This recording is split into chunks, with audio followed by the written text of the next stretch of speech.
लेकिन जिस तरीके से भारतीय जनता पार्टी वालों ने पश्चिम उत्तर प्रदेश के हर वर्ग को ठगा है, खासतौर से मैं तो यहाँ पे जाट कम्युनिटी की बात कर रहा भाई, इन जाटों का भी जिस तरीके से बेवकूफ बनाया, शायद अब ये भी समझिए। और उसी वाले समय में बिल्कुल गंभीरता के साथ डॉक्टर कुलदीप मलिक इस बात को कह रहा कि यही पश्चिम उत्तर प्रदेश था जिसने भारतीय जनता पार्टी को देश की सत्ता दिलाई और भारतीय जनता पार्टी को विश्व की नंबर 1 पार्टी बनाया। और आने वाले टाइम में यही पश्चिम उत्तर प्रदेश है जो भारतीय जनता पार्टी को ऊपर से लाके नीचे लाने में अपना महत्वपूर्ण रोल दिखाएगा। मैं धन्यवाद देता हूं। उपराष्ट्रपति कौन है? उपराष्ट्रपति तो कहीं ना कहीं भारतीय जनता पार्टी के, मेरे पास में कोई वर्ड नहीं है कि वे क्या है, ये सभी को पता। उनकी मिमिक्री करना, डॉक्टर कुलदीप मलिक उस बात को भी गलत राजनीति में बात करने लगा। यहाँ तो बात ही जाति धर्म संप्रदाय की हो रही, तो खास तौर से जो अपने समुदाय के लोग हैं, मैं उनको भी कह रहा भाई सुधर जाओ, देख लो कौन सही है कौन गलत है, इस देश में कौन क्या कर रहा। अरे आपको बेवकूफ बनाया जा रहा। प्रदेश में भारतीय जनता पार्टी के सारे नेता हमारे क्षेत्र से है, क्यों भाई किसानों की बात क्यों नहीं सुनी जा रही? बस आप उपराष्ट्रपति के मुद्दे को लेकर बैठ जाओ, आप मंदिर मस्जिद के मुद्दे को लेकर बैठ जाओ। आखिर ये देश कैसे चलेगा और कब तक आप जनता का बेवकूफ बनाते रहेंगे? आप मजबूत बनाओ, लेकिन मैं तो कह रहा इस देश में विपक्ष भी मजबूत बनना चाहिए। अगर विपक्ष मजबूत नहीं बनेगा तो सत्ता के लोग कहीं ना कहीं तानाशाही पर उतरेंगे। और जिस तरीके का रवैया आज सरकार दिखा रही है, अरे किसी को बोलने नहीं दिया जा रहा और सारा विपक्ष इकट्ठा होगा और 1 to 1 चुनाव होगा। कम से कम इस देश में 400 से ज्यादा सीट पे 1 to 1 चुनाव होगा। और अगर 1 to 1 चुनाव हुआ तो सत्ता पक्ष वालों के छक्के छूट जाएंगे, इन्हें छठी का दूध आ जाएगा। ये तो इनको जो है बिखराने की कोशिश कर रहे हैं, चूंकि सब पता अगर ये जितना बिखरेंगे उतना ही जो है सत्ता पक्ष वालों को फायदा होगा। लेकिन अगर ये बिखरे, मैं फिर कह रहा ये खत्म हो जाएंगे और मरता क्या नहीं करता, तो भाई इनकी तो मजबूरी है, तो इकट्ठे होकर लड़ेंगे। भारतीय जनता पार्टी वालों ने एक काम तो कर दिया अमरीश भाई कि हमें सब हिंदू बना दिया। अरे हिंदू के चक्कर में बस यूं मान लो कि इस क्षेत्र का तो बिल्कुल बेड़ा गर्क कर दिया। देश में जनसंख्या नियंत्रण कानून की बात कर रहे थे आप, देश में भ्रष्टाचार को खत्म करने की बात कर रहे थे, किसानों की आमदनी दुगनी करने की बात कर रहे थे, 2 करोड़ युवाओं को रोजगार देने की बात कर रहे थे आप, इस देश में गंगा को निर्मल एवं पवित्र करने की बात कर रहे थे आप, इस देश की अर्थव्यवस्था को मजबूत करने की बात कर रहे थे आप, इस देश में रुपए को डॉलर के मुकाबले मजबूत करने की बात कर रहे थे आप, स्मार्ट ट्रेन की बात कर रहे थे आप, बुलेट ट्रेन की बात कर रहे थे आदरणीय संजीव बालियान जी को कि भाई आप तो रैली में कहते थे कि इस देश में जनसंख्या बढ़ रही, क्यों भाई क्यों नहीं आवाज उठाते? क्यों नहीं देश में जनसंख्या नियंत्रण कानून बनता?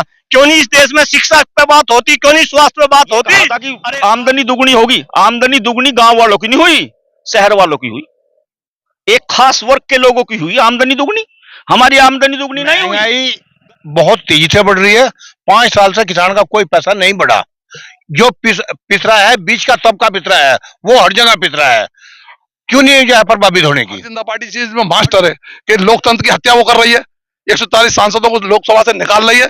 उस हत्या से ध्यान डाइवर्ट करने के लिए गोदी मीडिया को एक मुद्दा उसने पकड़ा दिया कि राष्ट्रपति जी की बेइज्जती हो गई, देश की बेइज्जती। और देखो जहां तक आप अभी प्रश्न कर रहे थे कि टूट फूट है वो है, देखो भैया आप थोड़ा आप लोगों से भी डर लगता है।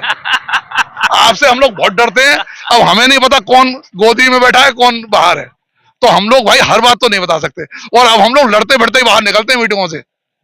खुश निकलेंगे तो आप लोग कोई नया षड्यंत्र चालू, आप बात कहोगे, बात पहुंचेगी वहां तक और वो फिर मोदी जी नया कोई सगुपात नया षड्यंत्र चालू कर देंगे। तो अब हम लोग भी सावधानी बरत रहे हैं। अब आप देखिए मुद्दे उठते हैं, कोई मानो मुख्यमंत्री हमारे पहले निकल के 5 मिनट चले गए तो फिर अरे साहब वो तो रूट के चले गए। तो ऐसी चीज रही है, ये गठबंधन मजबूत है। और अगर टूटना होता तो अब तक तोड़ चुके हो मोदी जी। इतना सबर थोड़ा ही है भाई साहब, अब तक तो जेब में डाल लिया होता उन्होंने तोड़ के 2-4 पार्टियों को। कोई पार्टी टूटने वाली, टूटेंगी एनडीए से की तरह सबको जोड़ के रखेगी और सब अपना अपना काम करेंगे और भाजपा को हम देश से हटाएंगे लोकतांत्रिक तरीके से। पर और विपक्ष में रहेगी उसको हम किक आउट नहीं करेंगे कि संसद से बाहर कर दें, उसकी जो ड्यूटी होगी वो ड्यूटी करेंगे। यहाँ पे इस यात्रा में पश्चिमी उत्तर प्रदेश के कुछ बड़े नेता भी साथ चल रहे हैं। हमारे साथ नरेंद्र पाल वर्मा जी मौजूद हैं। वर्मा जी क्या कहना चाहेंगे इस यात्रा को? देखिए ये यात्रा सचेत करने के लिए है, ये लोकतांत्रिक वैल्यूज को बताने के लिए है, प्रजातांत्रिक मूल्यों को बताने के लिए है, ये गरीब की बात है, किसान की बात है, बेरोजगार की बात है, उन सवालों को उठाने के लिए यात्रा है। ये यात्रा प्रदेश को जोड़ने के लिए है, गंगा जमनी तहजीब को बताने के लिए है, इन सब के लिए ये यात्रा है। इस यात्रा में बड़ी तादाद में कांग्रेस के बड़े नेता भी साथ चल रहे हैं। सैकड़ों हजारों लोगों का बड़ा समूह इस यात्रा में चल रहा है मुजफ्फरनगर की सड़कों पे। हमारे साथ कांग्रेस के बड़े नेता कुलदीप मलिक जी मौजूद है। तो कुलदीप जी, कितना परिवर्तन पश्चिमी उत्तर प्रदेश या उत्तर प्रदेश की राजनीति में है इस यात्रा के जरिए आने वाला है? देखिए अमरीश भाई, जिस तरीके से पश्चिम उत्तर प्रदेश के अंदर इस यात्रा में सहयोग मिला, लोगों का सपोर्ट मिला, भाई अपने आप में मेरे लिए तो कल्पना से परे है। और मैं तो अलग अलग मंचों से ये बात कहता है कि आज भारतीय जनता पार्टी पिछले लगभग 10 साल से देश में शासन कर रही, अगर इसमें सबसे बड़ा योगदान है तो कहीं ना कहीं वो पश्चिम उत्तर प्रदेश का है।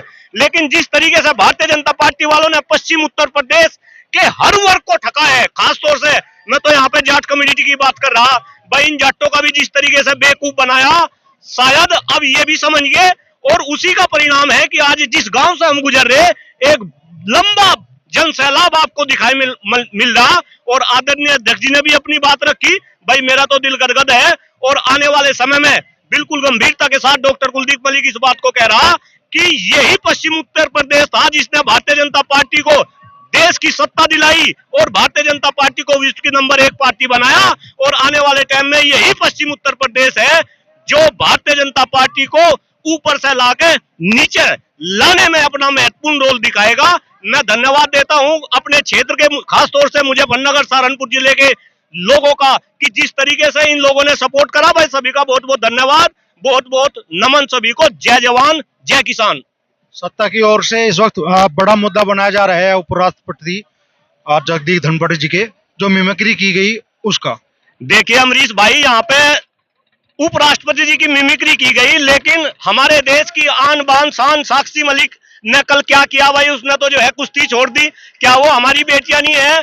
अरे भाई, उपराष्ट्रपति कौन है? उपराष्ट्रपति तो कहीं ना कहीं भारतीय जनता पार्टी के, मेरे पास में कोई वर्ड नहीं है कि वे क्या है, ये सभी को पता।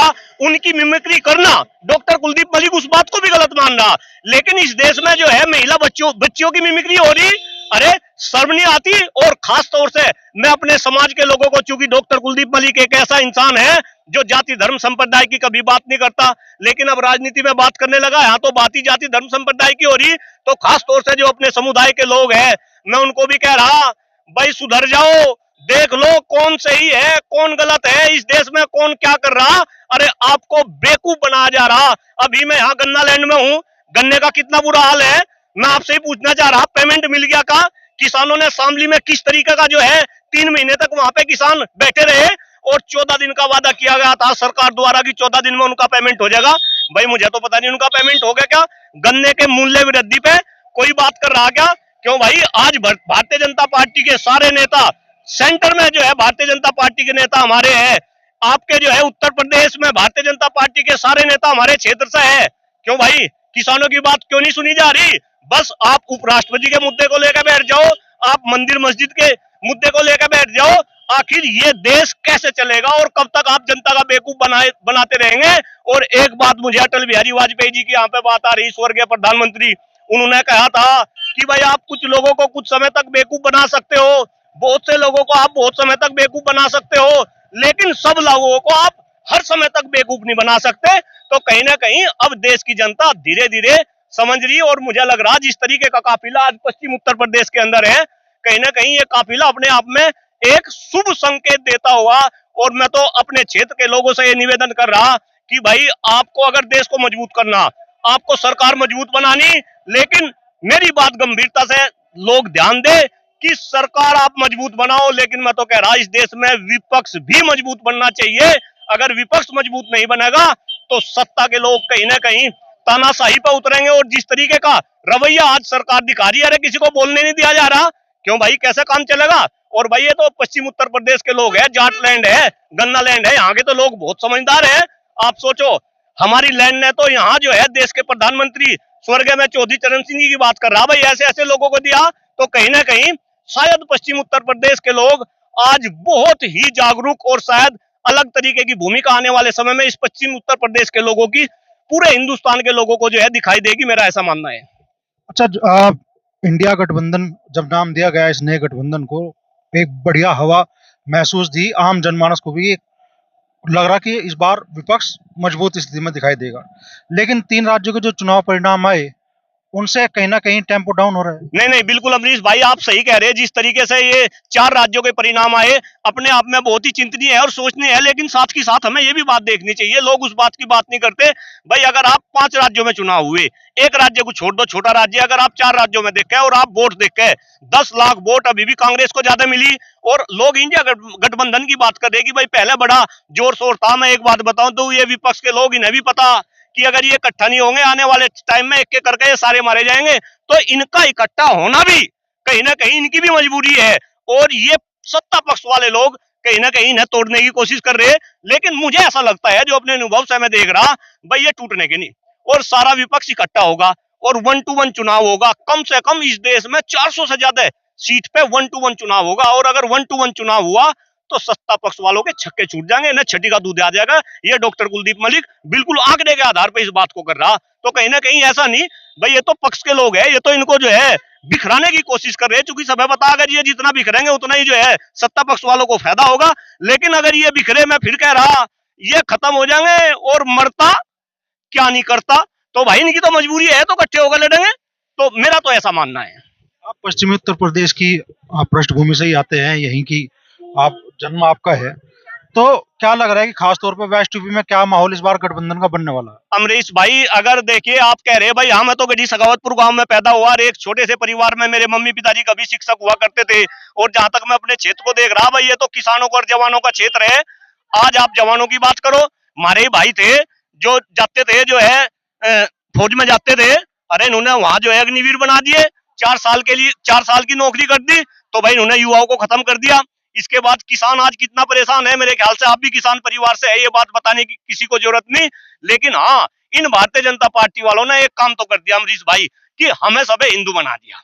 अरे हिंदू के चक्कर में बस यूं मान लो कि इस क्षेत्र का तो बिल्कुल बेड़ा गर्क कर दिया। और मैं तो ये कह रहा कि भाई तुम हिंदुओं के लिए भी करो, कुछ हिंदुओं के लिए भी करो।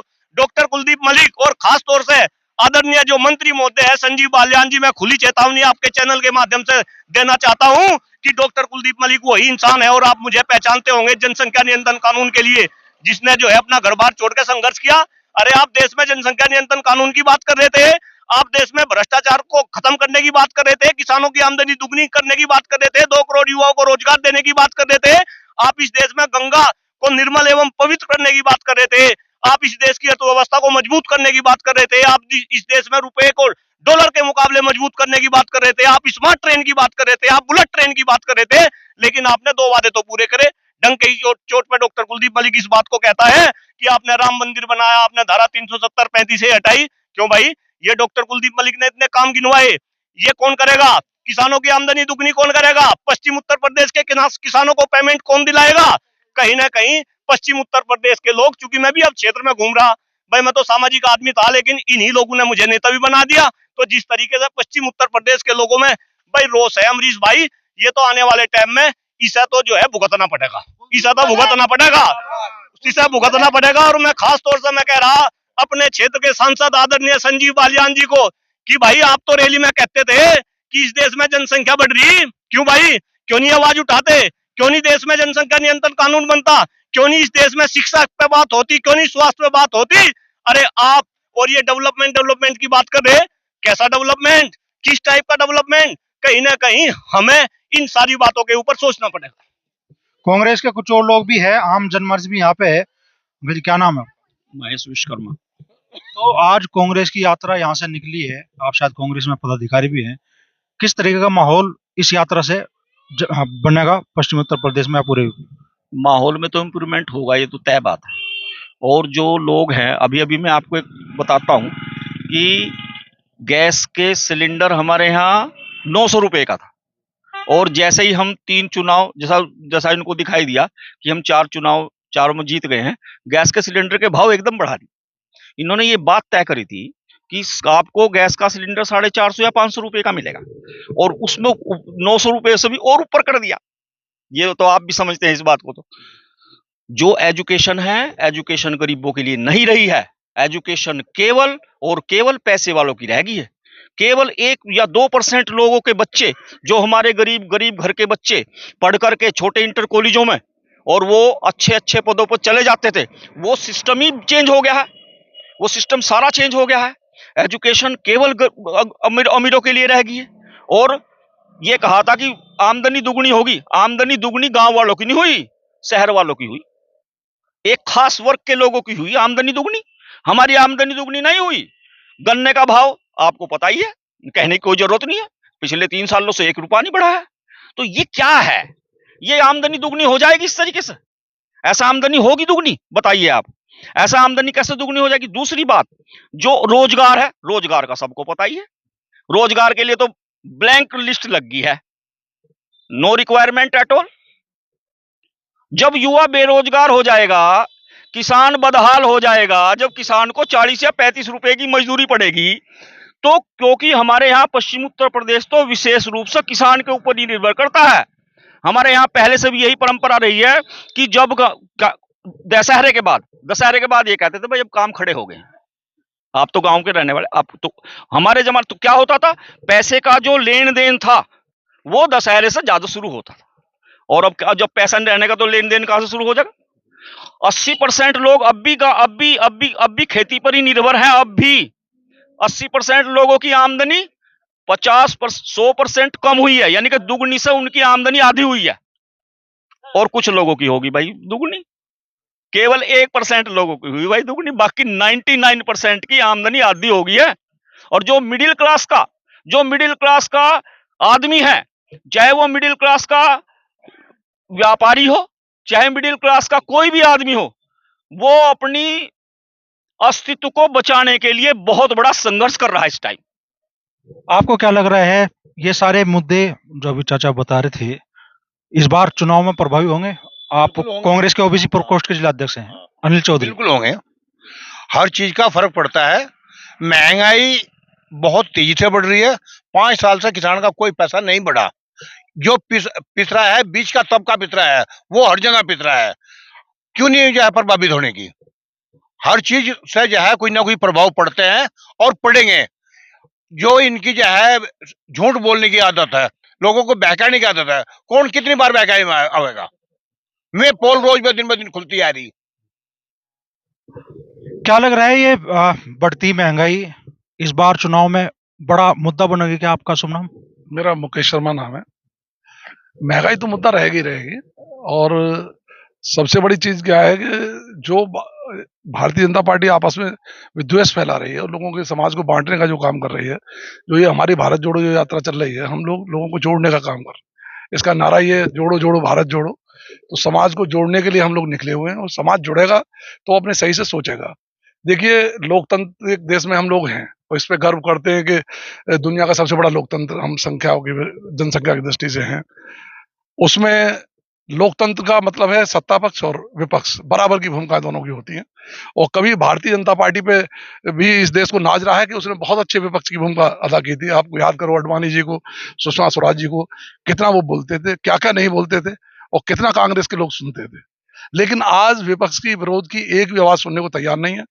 और 143 सांसद पहले निकाले, आज वो संख्या 150 से ऊपर पहुंच चुकी है।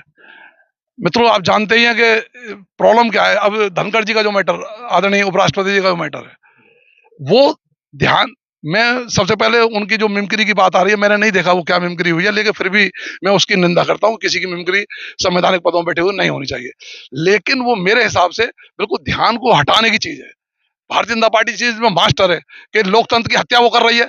140 सांसदों को लोकसभा से निकाल रही है।